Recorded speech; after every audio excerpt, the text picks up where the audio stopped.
Good evening student. तो आज class 12 physics का नेक्स्ट लेक्चर नंबर 21 स्टार्ट करेंगे। और ये लेक्चर हमारा जो है गॉस थ्योरम पे ही बेस्ड है।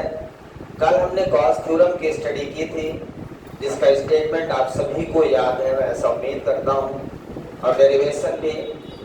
और Gauss theorem very most important theorem है। इस चैप्टर में सबसे ज्यादा इम्पोर्टेंट है तो गॉस थ्योरम है, इसलिए उसको सोते जगते समय भी याद रखिए आप सभी लोग। इसीलिए हमने आज इस पे फोकस किया था और हमने आप सभी से 1-to-1 डिस्कस किया है गॉस थ्योरम के बारे में। और उम्मीद है कि आप जैसा याद करे हो अभी उसको as it is lifetime याद रखें। ऐसा नहीं कि आज याद है कल भूल जाएं, उसको थोड़ा सा रिकॉल करते रहिए, है ना, क्योंकि ये मोस्ट इम्पोर्टेंट है, इसलिए आपको इसे याद रखना है। क्लियर है? कोई डाउट है तो आप पूछ सकते हैं कि सर यहाँ पे कुछ डाउट है मुझे, अदरवाइज मैं आगे बढ़ता हूँ। ठीक है, तो आज का जो हमारा टॉपिक होगा वो गॉस थ्योरम के माध्यम से कूलॉम्स लॉ हम डेराइव करेंगे। गॉस थ्योरम के माध्यम से कूलॉम्स लॉ को डेराइव करेंगे। कूलॉम्स लॉ सभी को याद होगा, force of attraction or repulsion is directly proportional to product of 2 point charges and inversely proportional to square of distance between them. The force of attraction or repulsion always act along the line joining between 2 point charges. Hence, this force is called center force, F equal to K Q1 Q2 by R square. आज जो prove करेंगे हम K Q1 Q2 by R square prove करेंगे with the help of Gauss theorem. So write the heading deduction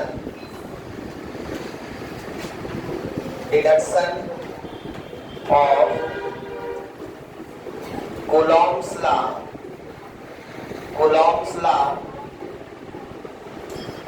by using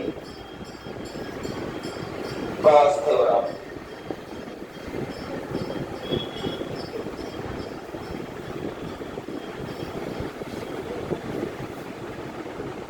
deduction का मतलब proof या derivation. Deduction of Coulomb's law by using Gauss theorem. Gauss theorem के माध्यम से मुझे Coulomb's law को derive करना है। मतलब कूलॉम्स लॉ का जो फोर्स ऑफ अट्रैक्शन या रिपल्शन आप सभी को फार्मूला याद होगा, F equal to K Q1 Q2 by R square. ठीक है, इसी को आज हम डेराइव करेंगे। ये भी 3 नंबर का एमपी बोर्ड में आता है। तो गॉस थ्योरम और ये डेरिवेशन दोनों इंपॉर्टेंट है। आगे जो भी 3 डेरिवेशन हम करेंगे वो भी वेरी मोस्ट इंपॉर्टेंट रहेंगे। तो ये हमेशा आते हैं अल्टरनेट, तो हमें ध्यान रखना है, बहुत ईजी है, कठिन नहीं है। तो सबसे पहले हम क्या कंसीडर करेंगे यहाँ पे, consider a point charge plus Q. Consider a point charge plus Q which is placed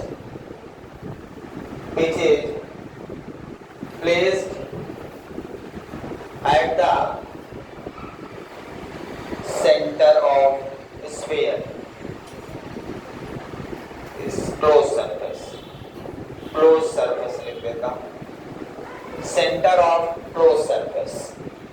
ठीक है, जिस तरह से हमने गॉस थ्योरम प्रूव किया था आप सभी को याद होगा, उसके लिए हमने क्या किया था आपको याद है।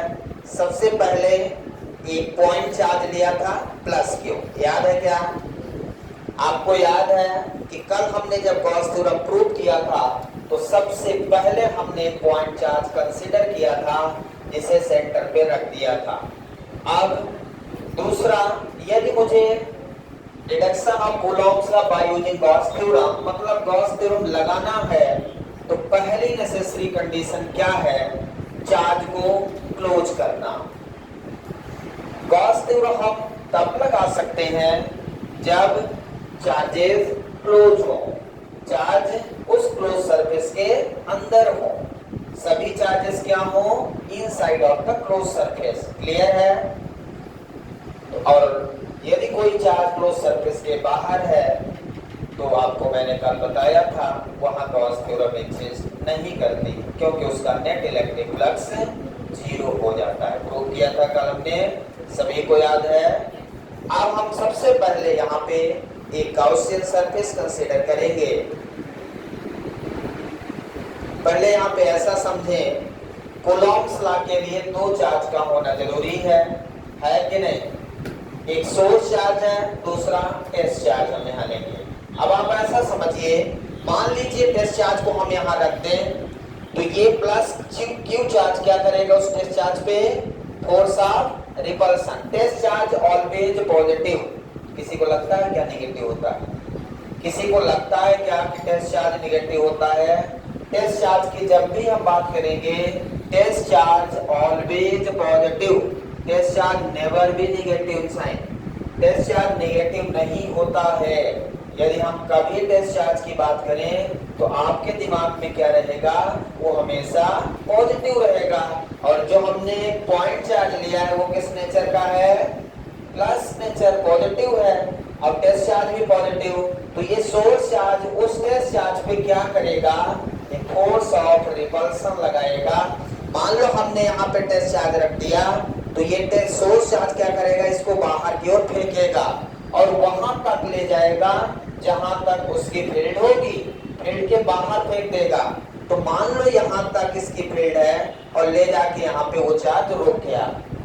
ऐसे ही चारों तरफ, हर तरफ ये क्या करेगा?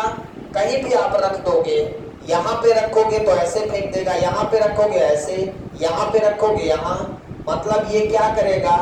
उस टेस्ट चार्ज को इस तरह से रिपेल करेगा कि वो पूरा पूरा एक स्फीयर बन जाएगा। मान लो आपने उस टेस्ट चार्ज को यहाँ रखा तो इधर फेंक देगा, यहाँ रखा तो मतलब ये क्या बन जाएगा? एक स्फेरिकल सरफेस बन जाएगा। मतलब इस स्फेरिकल सरफेस पे, पूरे स्फेरिकल सरफेस पे कौन सा चार्ज होगा? टेस्ट चार्ज होगा। तो आप मान लो कि एक जगह पे यहाँ पे कहीं टेस्ट चार्ज Q0 है, तो हर जगह है। यहाँ रखोगे यहाँ फेंकेगा, यहाँ रखोगे यहाँ रिपेल करेगा, जहां भी रखोगे। लेकिन ये क्लियर है कि वो टेस्ट चार्ज इसकी सरफेस पे ही है। ठीक है, वो टेस्ट चार्ज कहाँ है? इसकी सरफेस पे। क्लियर है सभी को? अब हम क्या करेंगे? यहां से निकलने वाली फील्ड लाइंस को यहां से मिला देंगे। ये इलेक्ट्रिक फील्ड है और इसी में फील्ड में एक फोर्स ऑफ रिपल्सन भी लगेगा। कौन सा फोर्स लगेगा? Force of repulsion. ये क्यू चार्ज इस Q0 को क्या करेगा? रिपेल करेगा। और मैं मानता हूं ये यहां से स्मॉल r डिस्टेंस है, मतलब it is the radius of sphere. जितना दूर तक वो इसको रिपेल कर सकता है। किसको? टेस्ट चार्ज को। कौन? Source charge, point charge. तो पॉइंट चार्ज इसको जिस रेडियस पे रिपेल करेगा वो हाइट स्फीयर बन जाएगा। क्लियर है सभी को? अब यहाँ पे एक फोर्स लगेगा, हमारे पास इलेक्ट्रिक फील्ड भी है ड्यू टू सोर्स चार्ज। ठीक है, और उसी फील्ड के लास्ट पॉइंट पे टेस्ट चार्ज रखा हुआ Q0। और जिस सरफेस से ये गुजरेगा, फील्ड हमारी छोटी सी सरफेस होगी ds वेक्टर। और इलेक्ट्रिक फील्ड और जो सरफेस एरिया है, आपको मैंने बताया सरफेस एरिया एक वेक्टर क्वांटिटी है और वो कंडक्टर का हमेशा परपेंडिकुलर होती है। बाहर निकलेगी तो कंडक्टर से हमेशा परपेंडिकुलर बाहर निकलेगी। तो सरफेस एरिया की डायरेक्शन भी बाहर है और फील्ड की भी डायरेक्शन बाहर है। मतलब इलेक्ट्रिक फील्ड और सरफेस की डायरेक्शन सेम होगी। इसके बीच में एंगल 0 डिग्री बनेगा। क्लियर है? Between electric field and surface area. ठीक है, अब हम क्योंकि हमें क्या करना है? Deduction of Coulomb's law by using Gauss theorem. हमें गॉस थ्योरम का यूज करना है। तो गॉस थ्योरम क्या कहती है? मैं यहाँ पे लिखता हूं कि बाय यूजिंग गॉस थ्योरम, यदि मैं बात करूं, यदि गॉस थ्योरम की बात करूं तो net electric flux equal to close surface integration vector E dot ds vector equal to Q by epsilon naught. ये Q कौन सा है? ये Q कौन सा है? बलक। ये Q बाई एप्सिलॉन नॉट में Q कहाँ है इस डायग्राम में? सेंटर पे सोर्स चार्ज, जो पॉइंट चार्ज है वही क्यू, यहाँ पे जो क्यू होगा वो इनसाइड जो चार्ज होगा वही होगा। ठीक है, तो क्यू बाई एप्सिलॉन नॉट। ये फार्मूला हमने किसका लिख दिया, ये फार्मूला किसका लिख दिया, गॉस थ्योरम का नेट इलेक्ट्रिक फ्लक्स। ठीक है, क्योंकि मुझे गॉस थ्योरम का यूज करना है, जब भी किसी थ्योरम का यूज करना है तो उसका फार्मूला यूज करना पड़ेगा, तो बाय यूजिंग गॉस थ्योरम लिख दिया हमने। अब हम E डॉट ds को क्या लिखेंगे, E ds cos theta equal to Q by epsilon naught. समझ में आ रहा है क्या? तो सबसे पहले हम क्या करेंगे, इस चार्ज के कारण कितनी इलेक्ट्रिक फील्ड निकाल रही है, मतलब हमें सबसे पहले ये निकालना है electric field intensity due to point charge. Electric field intensity due to point charge, इस चार्ज के कारण इलेक्ट्रिक फील्ड इंटेंसिटी कितनी है, तो इलेक्ट्रिक फील्ड इंटेंसिटी जितनी ज्यादा होगी, जितनी स्ट्रॉन्ग होगी, उतना ज्यादा फोर्स ऑफ रिपल्सन इस टेस्ट चार्ज पे लगेगा। तो हम सबसे पहले गॉस थ्योरम की हेल्प से इलेक्ट्रिक फील्ड इंटेंसिटी E की वैल्यू फाइंड करेंगे। याद रखना है क्या निकालना है सबसे पहले, इलेक्ट्रिक फील्ड इंटेंसिटी।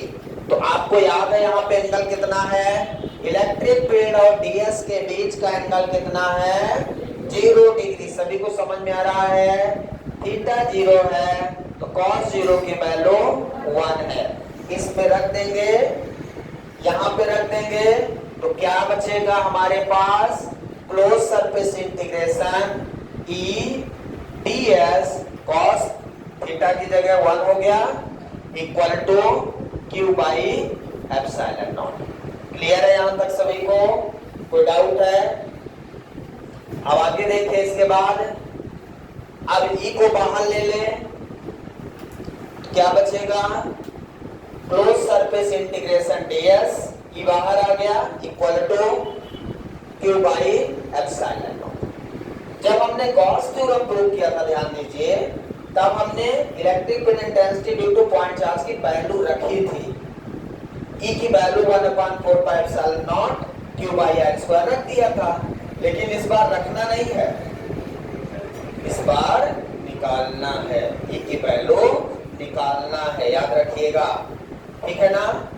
तो E अब यहाँ पे इंटीग्रेशन ऑफ ds कितना होगा, रश्मि, इंटीग्रेशन ऑफ ds, ये close surface integration of ds कितना बताया था कल, यस, स्फीयर का सरफेस एरिया है, तो फिर ds क्या है यहाँ, इस स्फीयर का सरफेस एरिया, और इंटीग्रेशन का मतलब पूरा स्फीयर का सरफेस एरिया। तो पूरा सरफेस का सरफेस एरिया मैंने आपको कल बताया था होता है 4 पाई, और इसकी रेडियस स्मॉल r है, तो 4 pi small r square, 4 pi r square the surface area of sphere. याद रख लीजिए, is equal to Q by epsilon naught. Clear है सभी को, कोई डाउट नहीं आता? 4 pi r square equal to Q by epsilon naught. यहाँ तक कोई डाउट है?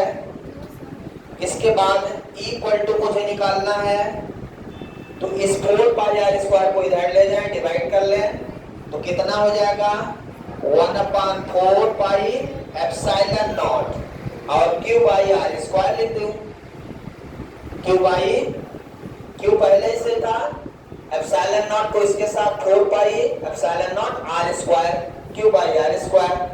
ये बन गया क्या, फार्मूला बन गया electric field intensity, electric field intensity due to point charge का। क्लियर है सभी को? अब मुझे कूलॉम्स लॉ डिराइव करना है, तो मुझे पता है कि टेस्ट चार्ज पे क्या फोर्स लग रहा है, फोर्स ऑन टेस्ट चार्ज, यहां तक लिख लीजिए पहले। इसके बाद देखिए फोर्स ऑफ रिपल्सन, इस टेस्ट चार्ज पे कौन फोर्स लगाएगा? सोर्स चार्ज, पॉइंट चार्ज, यही आपको निकालना है। तो फोर्स ऑन टेस्ट चार्ज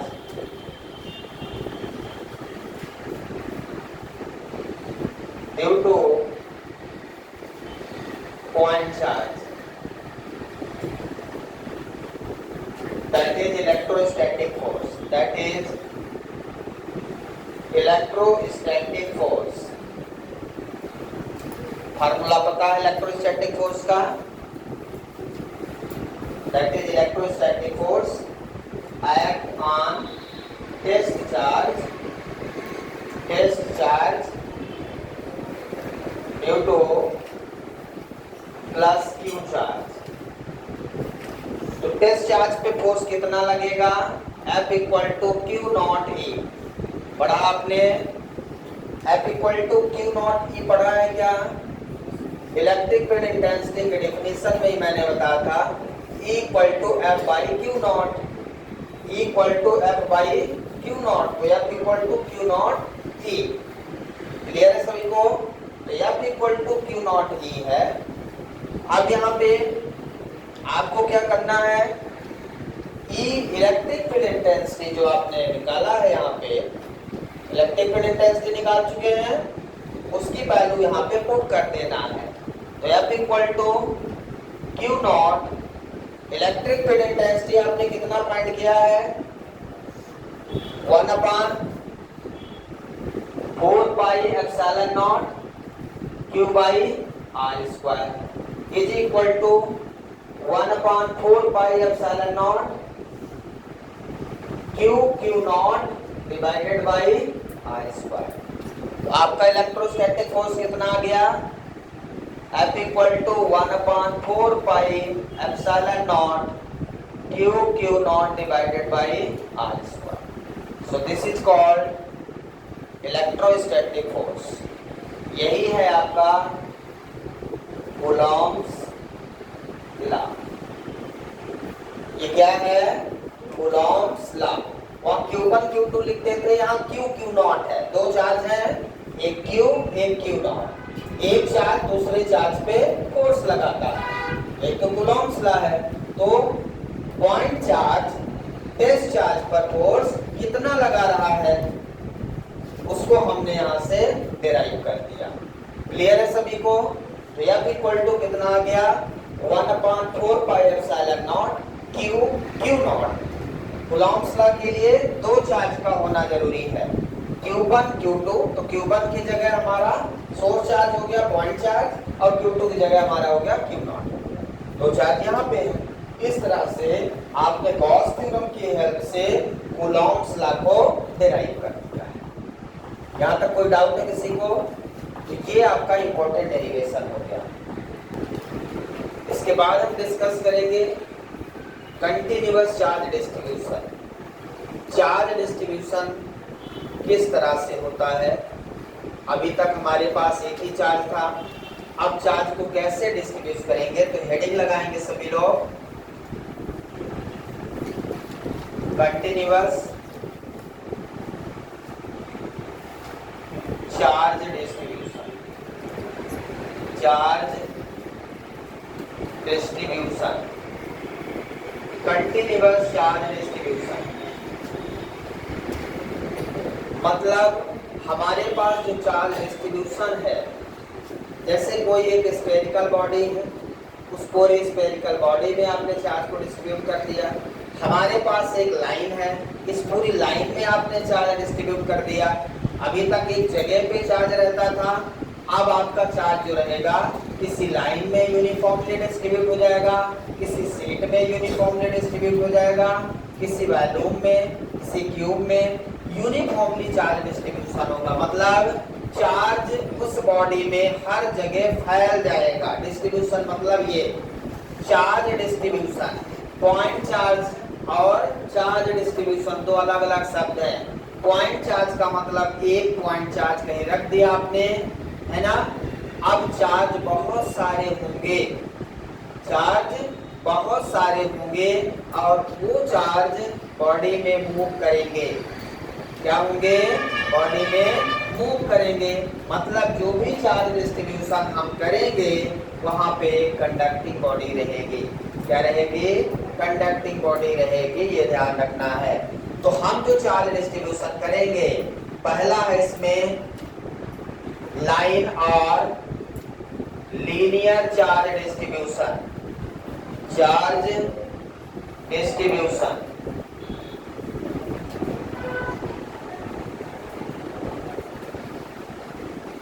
हम लाइन में चार्ज को डिस्ट्रीब्यूट करेंगे। ये एक लाइन दिख रही है, जैसे ये मार्कर एक लाइन है, इस लाइन में पूरा चार्ज डिस्ट्रीब्यूट कर देंगे। यहाँ यहाँ यहाँ पूरी लाइन में चार्ज डिस्ट्रीब्यूट होगा। जब इस लाइन में चार्ज पूरी तरह से डिस्ट्रीब्यूट होगा तो उस प्रकार के डिस्ट्रीब्यूशन को हम लाइन या लीनियर चार्ज डिस्ट्रीब्यूशन कहते हैं।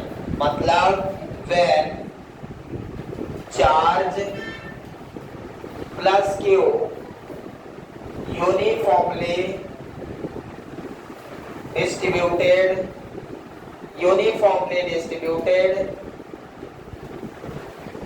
on the surface of line, on the line लिख देता हूँ, on the line when charge plus q uniformly distributed on the line is called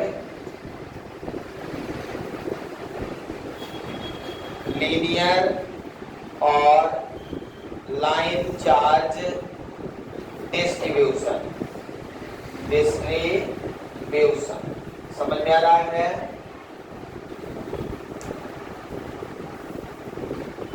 When charge plus q uniformly distributed on the line is called line या linear charge distribution। समझ में आ रहा है क्या? अब ये और ज्यादा समझ में आएगा। अब इसमें चार्ज डिस्ट्रीब्यूशन जो है, यदि पर यूनिट लेंथ है, the charge distribution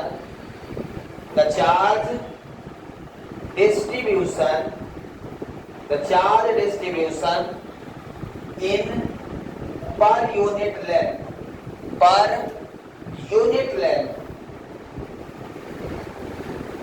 the charge distribution in per unit length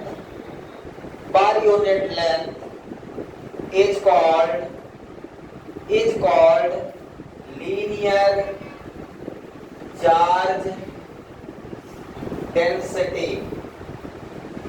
linear charge density।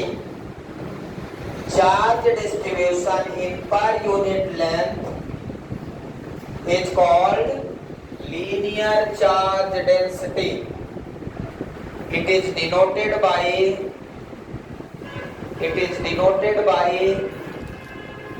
Lambda.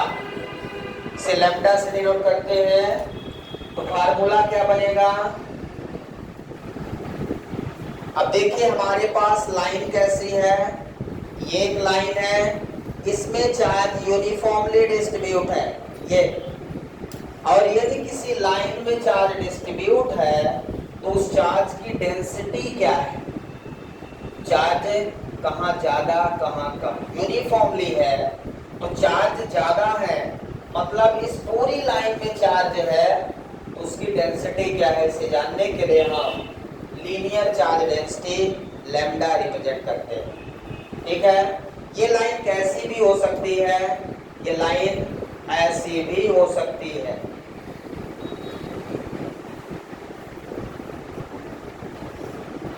और इस लाइन में पॉजिटिव चार्ज भी हो सकता है, नेगेटिव चार्ज भी हो सकता है, नेसेसरी नहीं कि पॉजिटिव। लाइन कैसी भी हो सकती है, टेढ़ी मेढ़ी। लाइन ऐसी भी हो सकती है सर्कुलर, इसके सरफेस पे प्लस क्यू या minus Q, plus Q charge, इसकी डेंसिटी लैम्डा, यहाँ पे प्लस क्यू, इसकी डेंसिटी लैम्डा। तो लाइन किसी भी प्रकार की हो सकती है जहाँ पे चार्ज डिस्ट्रीब्यूशन होगा। ठीक है, ये लाइन है, ये लाइन है, ये सर्कल है, क्लियर है? ये हो गया लाइन चार्ज डेंसिटी। ठीक है, फार्मूला लिखेंगे तो यहाँ फार्मूला क्या बनेगा? लीनियर चार्ज डेंसिटी का फार्मूला क्या बनेगा? Linear charge density lambda equal to total charge in coulomb divided by total length in metre. Length किसमें रहेगी? मीटर। फार्मूला बन गया। तो लैम्डा इक्वल टू क्या फार्मूला बनेगा? Q by small L. Q by small L. Total charge मतलब Q और length कितनी इसकी? एल लेंथ होगी। तो charge per unit length, charge per unit length क्या है? Linear charge density. पेपर में जो पूछा जाता है what is the SI unit of linear charge density? What is the SI unit of linear charge density? आप बता सकते हैं क्या? एसआई यूनिट कितनी होगी? Coulomb per metre. चार्ज की यूनिट क्या होगी? कूलम। लेंथ की यूनिट क्या होगी? मीटर। तो coulomb per metre is the SI unit of linear charge density. याद रखिएगा, इंपॉर्टेंट पॉइंट इसमें है कि जो लीनियर चार्ज डेंसिटी है लैम्डा, उसकी एसआई यूनिट क्या होगी? ऑब्जेक्टिव में आता है, याद रखिएगा, कई बार आ चुका है। तो इसका आगे यूज करेंगे हम जब गाउस थ्योरम का एप्लीकेशन पढ़ेंगे। क्लियर यहां तक? देख लिया आपने? अब सेकेंड एप्लीकेशन देखें। सरफेस, जल्दी से लिख लें। सरफेस और सीट। सरफेस और सीट, सरफेस और सीट चार्ज डिस्ट्रीब्यूशन। अभी तक लाइन थी, अब क्या है? एक सीट। अभी तक क्या थी? लाइन थी, अब क्या है? एक सीट। क्लियर है? When charge plus Q uniformly distributed on the surface,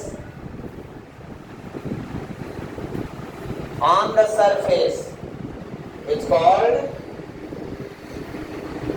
surface or sheet charge distribution। पिछली बार लाइन में था, यूनिफॉर्मली चार्ज कहाँ डिस्ट्रीब्यूट था? लाइन में। तो लीनियर चार्ज डिस्ट्रीब्यूशन। इस बार चार्ज कहाँ डिस्ट्रीब्यूट है? सरफेस में। तो सरफेस चार्ज डिस्ट्रीब्यूशन यूनिफॉर्मली। अब द चार्ज डिस्ट्रीब्यूशन इन पर यूनिट लेंथ की जगह क्या बन जाएगा? पर यूनिट सरफेस एरिया या एरिया बस लिख सकते हैं। पर यूनिट सरफेस एरिया क्या बन गया? The charge distribution in per unit surface area is called, क्या लिखेंगे? Surface charge density. क्या लिख दिया? Surface charge density. Surface charge density क्या हो गई? Charge distribution per unit surface area. उसमें पर यूनिट लेंथ था, इसमें पर यूनिट एरिया। सरफेस में एरिया होगी, याद रखिए। सरफेस में क्या होगी? एरिया होगा। लाइन में क्या होगी? लेंथ होगी। तो सरफेस में एरिया तो per unit area, per unit area it is denoted by. 6 बजे किसका बैच है? 6 बजे किसका बैच है? तो 11th का है। अपने क्लास नहीं पढ़ा उसमें? आओ बैठो। तुम अच्छे इंसान निकले यार, भारत की सुपर बात है। रुको बेटा। It is denoted by sigma. रुकिए अभी, है ना? कितना हो गया? इसको किससे डिनोट करते हैं? सिग्मा से डिनोट करते हैं। किससे डिनोट करते हैं भाई? सिग्मा से। अब यहाँ पे लाइन की जगह क्या हो जाएगी? सीट हो जाएगी। ये वाला लिख दिया था सबने, बना दिया था ना? इसको फिर से लिखिए ये पूरा। अब सीट बना दें हम। सीट ऐसी होगी, पेपर सीट। उस पेपर सीट के ऊपर चार्ज हमारा इस प्रकार से डिस्ट्रीब्यूट होगा यूनिफॉर्मली। इसमें जो चार्ज है वो Q है, इसकी चार्ज डेंसिटी सिग्मा है। ठीक है? फार्मूला क्या बनेगा? Surface charge density sigma equal to क्या बनेगा फार्मूला, चार्ज इन कूलम तो एज इट इज रहेगा चार्ज, लेकिन लेंथ की जगह क्या हो जाएगा सरफेस एरिया,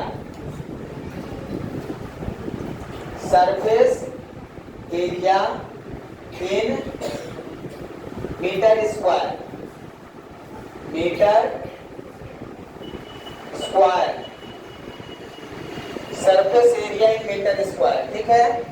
तो क्या बन जाएगा क्यू अपान एरिया को ए से डिनोट करेंगे, तो सिग्मा इक्वल टू क्या फार्मूला बन जाएगा, बोलिए Q upon A. So what is the SI unit of surface charge density, what is the SI unit of surface charge density, coulomb per metre square. ये भी आपसे पूछा जाएगा SI unit of surface charge density coulomb per metre square, SI unit of linear charge density coulomb per metre. Clear है। तो ये दो प्रकार के चार्ज डिस्ट्रीब्यूशन हम कल यूज करेंगे एप्लीकेशन ऑफ गॉस थ्योरम में। आप इसे एक बार रीड करके आएंगे अच्छे से, जिससे जब हम कल पढ़ेंगे तो समझ में पूरा आए। चार्ज डिस्ट्रीब्यूशन जरूर पढ़ के आएंगे, और गॉस थ्योरम और डिडक्शन ऑफ कूलॉम्स लॉ ये आपको पढ़ के आना। Thank you, have a nice day.